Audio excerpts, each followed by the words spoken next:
Hello dear students, welcome in ASC starter. Dear students, अब आपका class 10th में mid term का English का एग्ज़ाम है 2023 में। ठीक है, 9 तारीख को आपका पेपर है। तो इस वीडियो में जैसे करेक्ट फॉर्म ऑफ वर्ब आती है ना, आपकी ग्रामर है, सब्जेक्ट वर्ब कनकड़, तो इसमें मैं आपको पहले वाले रूल बता रहा हूँ। ठीक है, ताकि आप ना अच्छे से प्रैक्टिस कर पाएँ। इस वीडियो में मैं आपको कुछ इम्पॉर्टेंट जो है क्वेश्चन भी करवाऊँगा जो बहुत ज़्यादा इम्पोर्टेंट है। ठीक है, आप अपना सिलेबस भी अच्छे से देख सकते हैं। ये सारा का सारा जो सिलेबस है ना, आपके एग्ज़ाम में आने वाला है। तो ये जो लास्ट ईयर का सिलेबस था, इस ईयर का जो सिलेबस है बिल्कुल सेम है। तो मैंने मिड टर्म की ना एक वीडियो भी बना रखी है जिसमें क्वेश्चन पेपर आंसर की पूरी दिखा रखी है, तो आप उसकी प्रैक्टिस कर लेना। अब आगे सुनो। देखो, अगर आपकी जो करेक्ट फॉर्म ऑफ वर्ब आ रही है, जरा टेंसेस लिखा है ना, तो टेंसेस जो वो करेक्ट फॉर्म ऑफ वर्ब के बेस पर होते हैं। तो अगर लास्ट एगो यस्टरडे लिखा आ जाए तो आप वर्ब की सेकंड फॉर्म लगाएंगे। ठीक है, लेकिन अगर डिड नॉट हो जाता, जैसे नेगेटिव की बात करें तो वर्ब की फर्स्ट फॉर्म, क्योंकि देखो डिड में सेकंड फॉर्म लग गई ना तो दो बार थोड़ी लगेगी। इस तरीके से daily, regularly, every, today, seldom आ जाए तो वर्ब की फर्स्ट फॉर्म लगती है ऐसे ईएस, तब लगता है डियर जब वो सिमिलर होते हैं। जैसे ही, शी, इट, नेम है ना, तो इसके में वर्ब में ऐसे ईएस लगता है। और अगर हम इसके नेगेटिव की बात करें ना तो डू का डस हो जाता है, और डस नॉट, फिर जैसे प्ले तो प्ले, अब इसमें एस या ईएस नहीं लगेगा क्योंकि यहाँ लग गया। जैसे जब हम डिड की बात कर रहे थे तो जब डिड नॉट आया तो वर्ब की फर्स्ट फॉर्म हो गई ना, एक बार सेकंड फॉर्म लग गई ना। ऐसे ही जो सिंगुलर होते हैं ना, इसमें एस या ईएस जो है वो डस में लग जाता है, और बाकी जो वर्ब होती है वो सेम रहती है। जैसे नाउ आ जाए, दीस आ जाए, डेज आ जाए, तो आपको इज़ और वर्ब की फर्स्ट फॉर्म में आईएनजी लगाना होता है। ठीक है, सुन रहे। और इस सैल्डम का मतलब है प्राय जो होता रहता है, मतलब। ठीक है, और ये जब लिखे आ जाए तो आपको इज़ वर्ब की फर्स्ट फॉर्म में आईएनजी लगाना है। लेकिन ऑलरेडी, ट्वाइस, थ्राइस, ये कंप्लीट की बात करते हैं, काम कंप्लीट होने की, तो इसलिए हैज़ है वर्ब की थर्ड फॉर्म। ठीक है, और अगर पास्ट में तो हैड हो जाएगा। जब भी सिंस या फोर लिखे आ जाए तो आपको हैज़ बीन या हैव बीन या हैड बीन लगाना है, वर्ब की फर्स्ट फॉर्म में आईएनजी लगाना है। जब टू आते तो उसके बाद वर्ब की हमेशा फर्स्ट फॉर्म आती है। जब मोडाल्स आ जाते लिखे हुए तो उसके बाद हमेशा वर्ब की फर्स्ट फॉर्म आती है। आप मोडाल जैसे कैन, तो कैन प्ले, तो वर्ब की फर्स्ट फॉर्म आएगी। लेकिन आपको ये भी ध्यान रखना होगा कि जैसे अगर कैन नोट लिखा है तब भी वर्ब की फर्स्ट फॉर्म ही आएगी। ठीक है, तो आपको ये ध्यान रखना है। लेकिन अगर मोडाल्स के बाद बी लिखा आ जाए तो उसके बाद हमें वर्ब की थर्ड फॉर्म करनी होती है। ठीक है, अब जैसे आपके एग्ज़ाम में बिफोर का भी आपको पता होगा, बिफोर से पहले आपको हैड प्लस वर्ब की थर्ड फॉर्म लगानी पड़ती है, और इसके बाद वर्ब की सेकंड फॉर्म आती है। ठीक है, the train had left before I came, मतलब मेरे आने से पहले ट्रेन जो है वो छूट चुकी थी। ठीक है, इस तरीके से। ऐसे आफ्टर लिखा आ जाए तो आफ्टर के बाद हैड प्लस वर्ब की थर्ड फॉर्म, और इससे पहले वर्ब की सेकंड फॉर्म लगती है। ठीक है, इस तरीके से कुछ चीज़ें आपको पता होनी चाहिए। अब देखो, जैसे अगर हम एडिटिंग की बात करें, अगर मैं आपसे एडिटिंग की बात करूं तो डियर एडिटिंग में तो इसका मतलब ये कि आपको ग्रामर के जैसे नाउन है, प्रोनाउन है, एडजेक्टिव है, सब आता है। तो ज़्यादातर जितनी भी मैं देखता हूँ एडिटिंग, तो उसमें ए एंड दा वाली एक मिस्टेक होती है। अच्छा, जैसे हु है, हु लगाते हैं इंसानों के लिए, तो और वहाँ पर जो है जानवर के बारे में दे रखा तो विच लगाएंगे। तो इन छोटी छोटी चीज़ों का ना आपको ध्यान में रखना पड़ता है। ठीक है, एडिटिंग में जैसे पीपल है तो पीपल के आगे ऐसे यस जो है नहीं लगता। तो ऐसे ही कैटल है, कैटल में कैटल ही रहता है। ऐसे न्यूज़पेपर है, अगर एक न्यूज़ है तो उसे न्यू नहीं बोलेंगे, न्यूज़ ही बोलेंगे। तो एडिटिंग में देखो, मैं आपको बताता हूँ, एडिटिंग में जो मेन जैसे क्या आ जाता है, अगर सब चीज़ पास्ट में चल रही है तो देखो वो पास्ट में है या नहीं है, ठीक है। एडिटिंग में जैसे इसकी गलती होती है, जैसे देयर है ना, इसकी स्पेलिंग देयर है और THEIR ये वाला देयर उनका, और ये मतलब वहाँ, तो इस तरीके की मिस्टेक भी आ जाती है, तो आपको पता लगाना पड़ेगा कौन सी मिस्टेक है। अब जैसे अगर टू लिखा आ जाए तो 95% जो है ना टू के बाद वर्ब की फर्स्ट फॉर्म लगती है, ठीक है। और अगर मोडास लिखा आ जाए तो मोडास के बाद हमेशा वर्ब की फर्स्ट फॉर्म लिखती है। मोडास पता ना आपको, can, could, may, might, shall, should, will, would, तो वो सब। लेकिन अगर मोडास भी लिखा आ जाए तो वर्ब की हमें थर्ड फॉर्म लगानी पड़ती है। अब रूल्स तो बहुत सारे हैं, लेकिन हमें ध्यान में रखना होता है, ठीक है। ये एडिटिंग में ना ये भी काम आ जाते हैं, ठीक है। और जैसे हमें देखना होता है एडिटिंग के अंदर ये भी करेक्ट फॉर्म ऑफ वर्ब में तो काम आएंगे, ठीक है। एडिटिंग में भी काम आता है। और एडिटिंग में ना आप देख लो, जैसे वो हिज हर दे रखा है तो ऊपर कहानी में कौन है, मेल है फीमेल है, मतलब आप उसमें इसका भी ध्यान रखेंगे कि वो कौन है, मैस्कुलिन जेंडर है या फेमिनिन जेंडर है, ठीक है। इस बात का भी ध्यान रखेंगे, मतलब ठीक है। जैसे मैन है या वूमेन है, इस तरीके से उसके अकॉर्डिंग आपको चेंज करना आना चाहिए। जानवर है, वस्तु है तो हु है की जगह विच आना चाहिए, तो इंसान है तो हु आना चाहिए। इस तरीके से कुछ चीज़ों को आप ध्यान में रखेंगे ना तो आप अच्छे से कर लेंगे। और 2-3 बार से पढ़ें, और इंग्लिश स्ट्रॉन्ग रीडिंग से होगी जितना ज़्यादा आप रीडिंग करें। अब हम कुछ क्वेश्चन मैं आपको दिखाता हूँ इंपॉर्टेंट, आप उसे पढ़ सकते हैं। देखिए जो आपके लेसन्स आ रहे हैं तो उन्हीं के रिगार्डिंग जो मैंने कुछ क्वेश्चंस यहाँ लिखे हैं जो इम्पोर्टेंट हो सकते हैं, ठीक है। आप इनको एक बार रीड आउट कर सकते हैं, ठीक है। जैसे पहला है, why did Lencho say post office employees are bunch of crook, मतलब जो लैंचो है ना उसने पोस्ट ऑफिस एम्प्लॉइज़ को बंच ऑफ क्रूक क्यों कहा। आप जानते हैं कि पोस्ट ऑफिस एम्प्लॉइज़ को क्यों कहा गया होगा, क्योंकि लैंचो ने जो है वो 100 पीसेस की डिमांड की थी, है ना। जो पीसेस है ना करेंसी है वहाँ की, ठीक है, पीसोस। और लैंचो ने सोचा होगा कि जो गॉड है ना वो कभी मिस्टेक नहीं कर सकते। God could never do mistake, God had certainly sent. अब जैसे यहाँ पर है, why did Lencho say post office employees are bunch of crook, Lencho ने ऐसा क्यों कहा कि ये जो पोस्ट ऑफिस एम्प्लॉइज है ना ये बंच ऑफ क्रूक है, क्योंकि लैंचो को ये पूरा फेथ था कि जो गॉड है ना कुड डू नेवर मिस्टेक, ठीक है। जो गॉड है वो कभी मिस्टेक नहीं कर सकते। गॉड ने उसे 100 पीसेस ही भेजे होंगे, लेकिन ही गोट ओनली 70 पीसेस, उसे 70 पीसेस मिले, तो rest of the money were kept by the post employees, और जो बाकी चीज़ पैसे ना वो किसकी तरह रख लिए गए होंगे, पोस्ट ऑफिस एम्प्लॉइज़ के द्वारा, ठीक है। इसलिए उसने कहा। बाकी थोड़ा इसको और एक्सप्लेन करना होगा। अब यहाँ पे कुछ और देखो, आप ये पढ़ सकते हैं कि लैंचो सोचता है कि जो पोस्ट ऑफिस एम्प्लॉइज़ है ना उसने पैसे रख लिए हैं, और गॉड जो है वो can not send him less money, भगवान जो उसे कम पैसे नहीं भेज सकते जो उसने रिक्वेस्ट की है, ठीक है ना। इस तरीके से आप भी बता सकते हैं। देखिए आपके पास मटेरियल तो अवेलेबल होगा ही, मैं आपसे ना इन सब क्वेश्चन को हल्का हल्का थोड़ा थोड़ा डिस्कस कर देता हूँ, क्योंकि अब टाइम भी आपके पास कम है। तो जैसे सेकंड है कि जो नेल्सन मंडेला ना उन्होंने ट्विन ऑब्लिगेशन कौन से बताए हैं।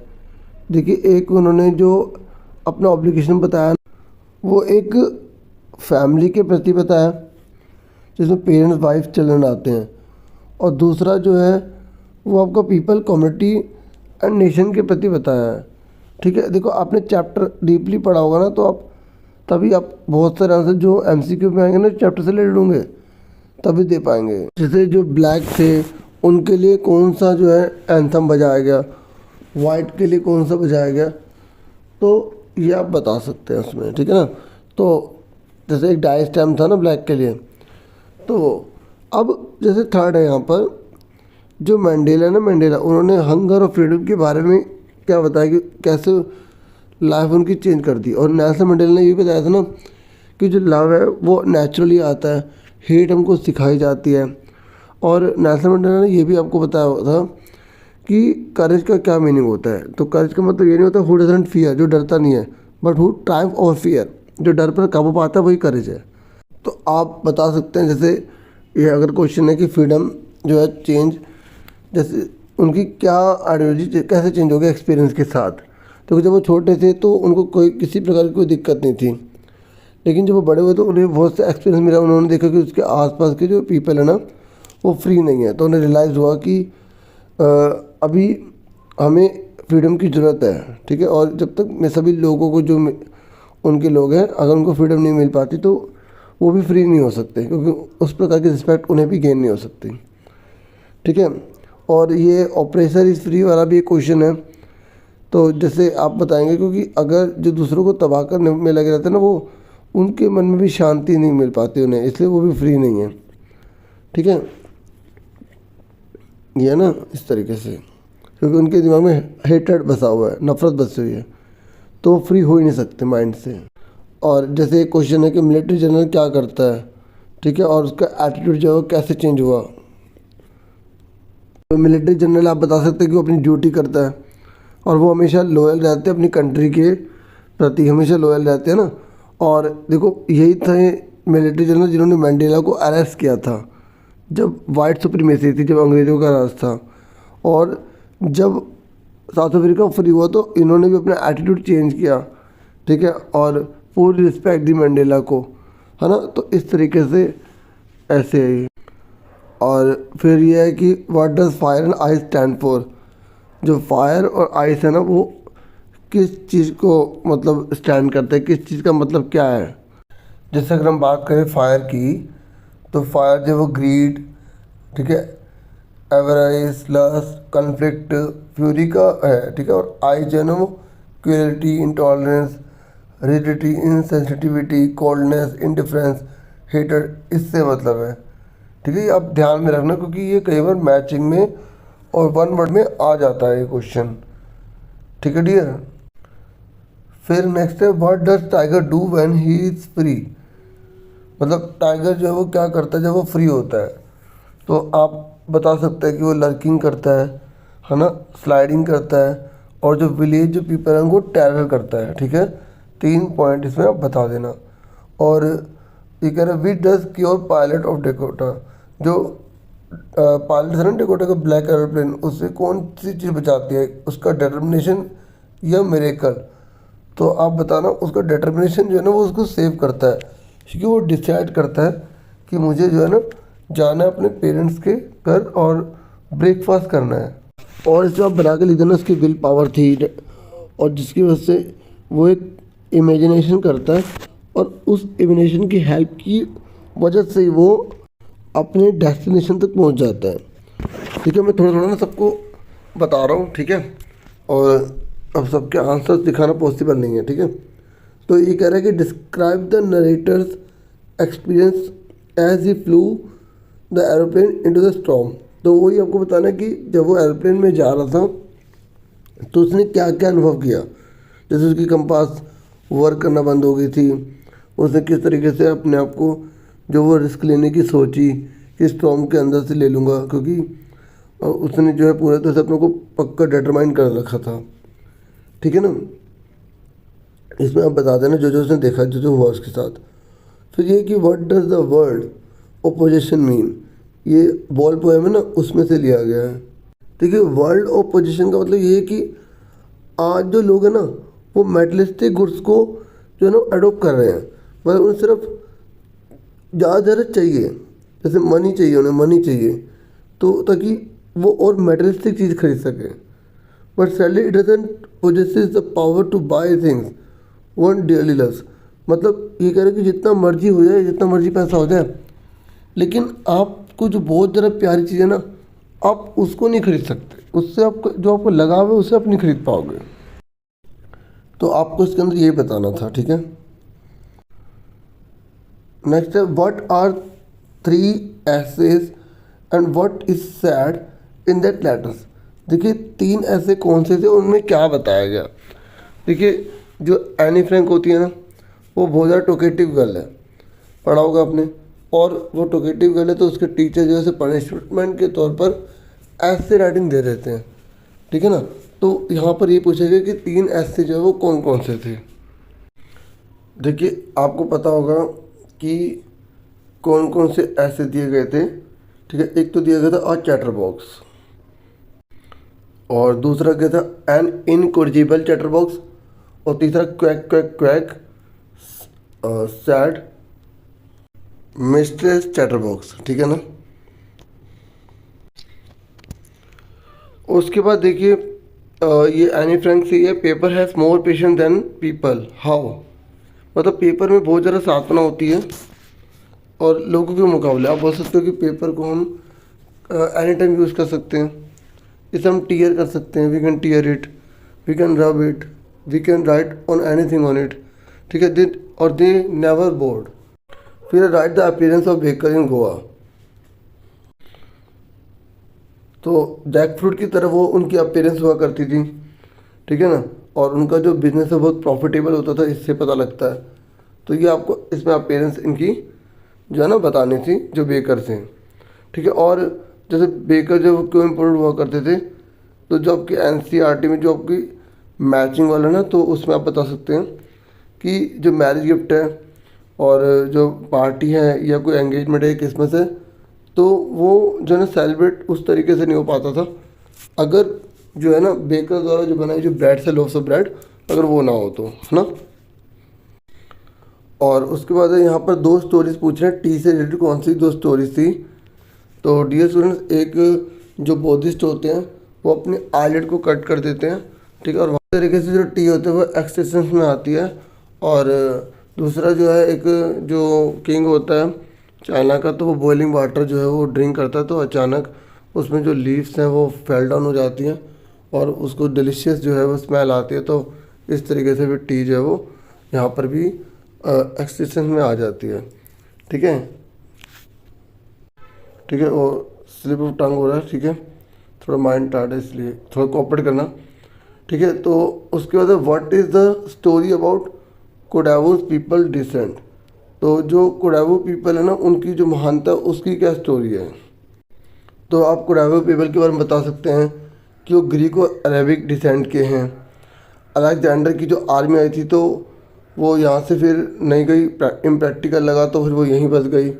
यहाँ के कल्चर और उनका कल्चर एक तरह से यहाँ पे हमें दिखाई देता है, मैरिज उन्होंने यहाँ से कर ली, ठीक है। इस तरीके से जो है, और आप इसमें और भी कुछ बताना चाहें ऐड कर सकते हैं।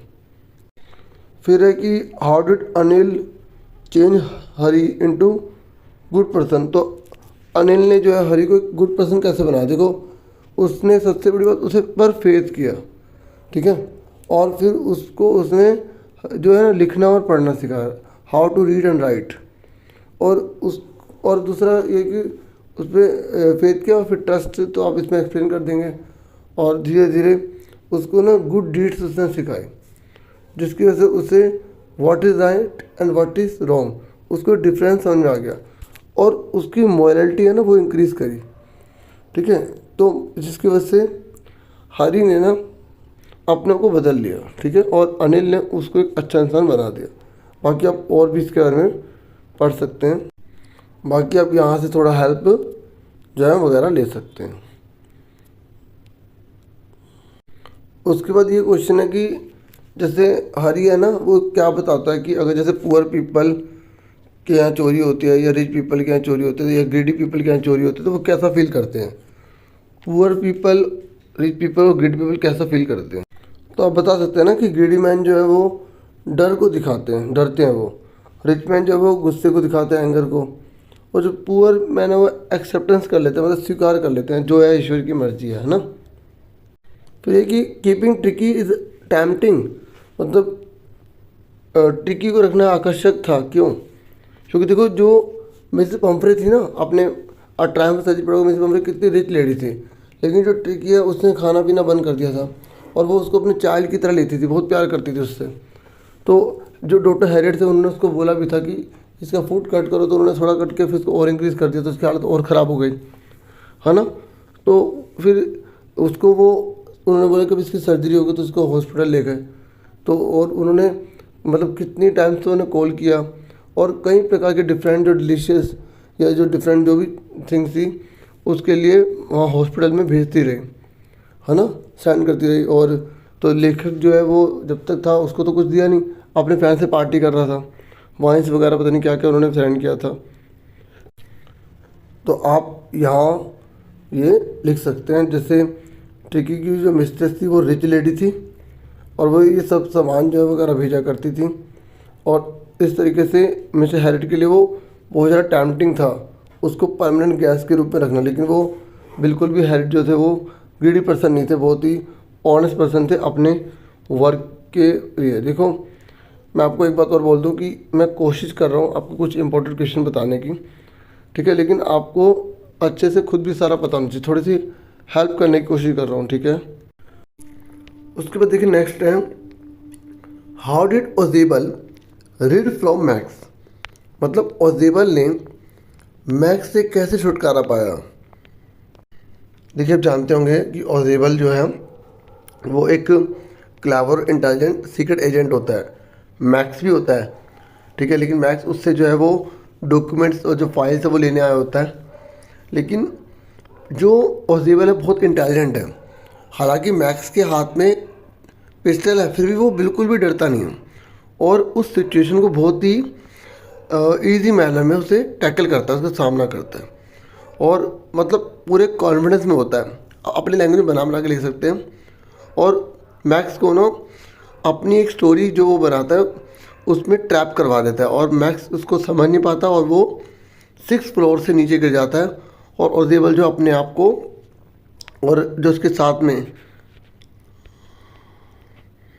फाउलर आया होता है, ठीक है, जो उसके बारे में लिखने के लिए आया वो राइटर है ना, तो वो दोनों को बचा लेता है। तो इस तरीके से उन्होंने रीड में तो छुटकारा पा लिया था मैक्स से। ऐसे ही कैरेक्टर स्केच बताइए हॉरेस जैनबी का, जो क्वेश्चन ऑफ ट्रस्ट है ना, उसमें एक रेड क्लॉथ में जो लेडी होती है वो किस तरीके से उसको बेफूल बना देती है, मतलब उसको बेवकूफ़ बना देती है किस तरीके से कि ये मेरा घर है और मैं जो हस्बैंड है वो आउटसाइड है और मेरे को की नहीं मिल रही। हाँ, पढ़ा होगा ना आपने। और जो हॉरेस जैनबी वो एक लॉक मेकर है ना, तालों का काम करता है और फैक्ट्री में, लेकिन उसको एक्सपेंसिव जो बुक्स है ना वो पढ़ने का शौक होता है, इसलिए साल में एक बार जब वो चोरी करता है ना, तो उसी के रिगार्डिंग आपको जो कैरेक्टर्स का आपको इसका बताना है हॉरेस जैनबी का। आप एक बता सकते हैं कि वो मेटिकुलस प्लानर था, किसी भी घर में चोरी करने से पहले वो अच्छे से उसको एनालाइज करता था, ठीक है, और उसको जो है एक्सपेंसिव जो बुक्स है उसको पढ़ने का जो एक शौक था, हॉबी थी उसकी। तो ये आप अपना लैंग्वेज में बना के लिख देना। फिर should one thief believe on another thief, कि एक चोर को दूसरे चोर पर विश्वास करना चाहिए। ये आपको अ क्वेश्चन ऑफ ट्रस्ट के अकॉर्डिंग ही बताना है कि किस तरीके से जो लेडी होती है रेड क्लॉथ में ना, जो बहुत ज़्यादा पेटी होती है, ड्रेस उसने रेड पहनी होती है, किस तरीके से वो उसको बेवकूफ़ जो है बना देती है ना। तो इस तरीके से आप अपनी लैंग्वेज में बना के उसे बता सकते हैं। फिर ये है, जैसे कभी कभी क्वेश्चन ऐसा आया हुआ है कि जस्टिफाई करो, कोई भी लेसन हो सकता है, और टाइम ऑफ सर्जरी हो सकता है, कोई भी हो सकता है, कि टाइटल को जस्टिफाई करो, मतलब ये जो टाइटल लिखा गया कहानी का क्या वो बिल्कुल ठीक है।